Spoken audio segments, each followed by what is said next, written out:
Well, this is a really exciting spot. It overlooks the lake. It's kind of hard to see it. It's a little hazy today. Lake's not super close. It's 5 kilometers away. It's beautiful. Oh, there goes a cool hawk thing. Red-tailed one. Anyway, this is the view of the lake. It could be called Lake View. That's pretty lame, especially since there's going to be other lake views that are opening up. So the better name would be like First View. First View sounds great. That could be a good temporary name. And I'll give you a quick tour of what it is. It's a short walk down from the View Cabana. It's named that because it's near this view. Kind of confusing. And then we're flattening out. Why am I lighting so far off? We're flattening out spots in here. So we've flattened out a little stove thing, a place to grill some meat, whatever, or tofu or something. And then digging in this direction. And then we're going to dig in that way and make a dug-in building, and a building that comes up and has a really nice view over there. And then beyond that, there's going to be a kind of like a single lane trail, fairly wide trail, single lane for a car, but probably not good enough for a car, that goes down that direction and connects to another spot called Zigzag. And there's a trail over this way where we'll put a couple huts on it, because it's a nice close-in spot that could have electric and internet. Just some really nice hut locations over there. And beyond that, there's a composting toilet. We still need to build somewhere around here a much better, bigger composting toilet for this area. So those are the challenges in this particular spot. It is a very important spot because the sun comes up over here and goes down over there. It's a great place for people to come in the morning and start their day. I have dreams in this spot of creating a building, and it would have double pane windows in the sunrise, and the sun would pour into the building. That same building would be heated by solar hot water heaters that are downhill. This is quite a slope right here. So they're down there, and all that hot water all day long, even on a not that hot day, will just pour into the building, into the thermal mass. We'll be heating up radiant flooring, we'll be heating up benches, we'll be heating up anything concrete we can stick in there. And if it's really well insulated, preferably we'll make this thing out of cob or something.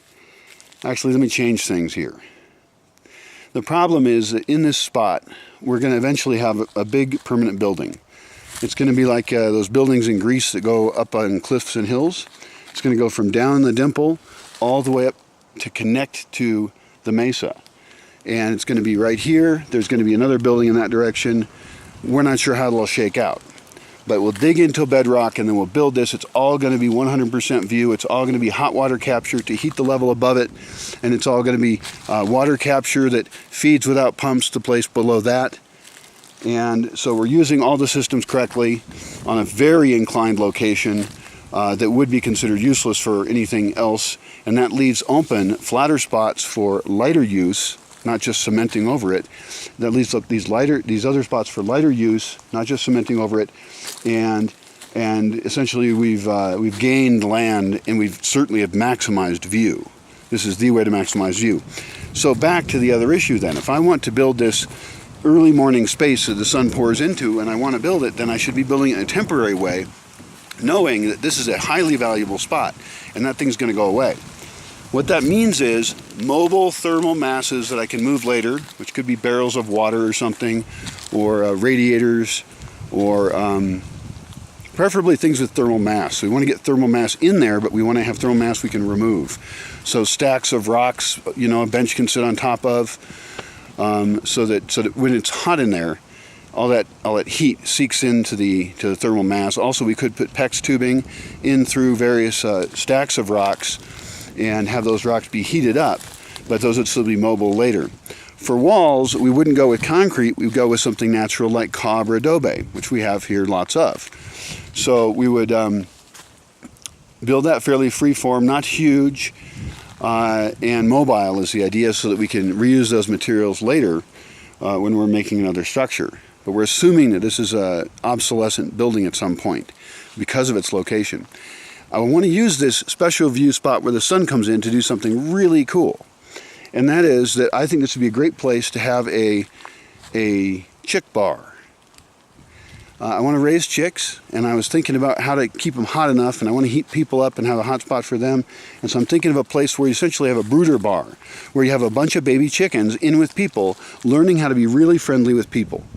And the reason behind that isn't because they'll make them give more eggs, but because they can then be adopted to families who treat them as pets, and they have eggs and chickens in their lives in a very happy and respectful way. So just like we would want to adopt out dogs that were highly socialized and trained to be good with people, not demon little terrors, we can make progress on actually adopting out hens to people, backyard hens, that'll eat the people's garbage, be friends with their family and kids, and not be surprised by talking and music and all that, because they'll have grown up in this space where early in the morning people are drinking coffee and chatting and playing with the little chicks all a bunch and taking pictures of them. And then they'll have, maybe there could be a discussion in there during the day, or you could use it for something during the day. And then at night it could be a bar.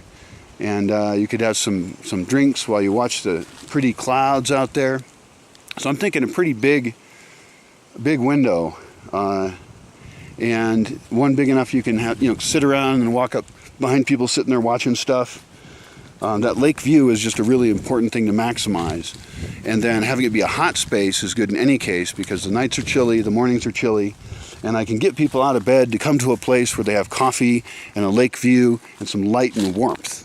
So this place has a critical function in terms of developing the culture of the space, because we're using it to produce food with, to increase contact with domesticated animals, and also to make people happy and get up in the morning and get to work. So it's philosophically an important spot. We have tons of work to do here. Right now this spot is just some chairs sitting here, an oven experiment that no one uses. It's fine, it works, but we just don't use that kind of thing here. What it needs is surfaces that are metal and have fire in them, so that people can put things of hot water on top. And this has to be extremely windproof. Wind is a severe problem here. One of the experiments in this spot is to dig into this area, this whole area here, right? We can experiment. We know we could just remove it, right, entirely, and put a building there or something. And there's a long-term plan for over there to dig in and build buildings. But what we have here is an advantage. The thing we should be doing now is digging in by hand, not using concrete, not adding a lot of infrastructure, and experiment with what we can create just by digging into the earth and making, for example, in here, a spot that's out of the wind. We started that, and then you know what happened?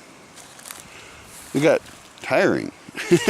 Digging into the earth with a pickaxe, not using big, fancy, strong materials, not using oil. That's a hard way to get stuff done. And that's a very Bosque way to get stuff done. We are using human labor in this case instead of oil labor. Also, anything we brought in here to do that would be fairly big and disruptive. Of course, we could consider any kind of mechanized solutions. I'm willing to do that.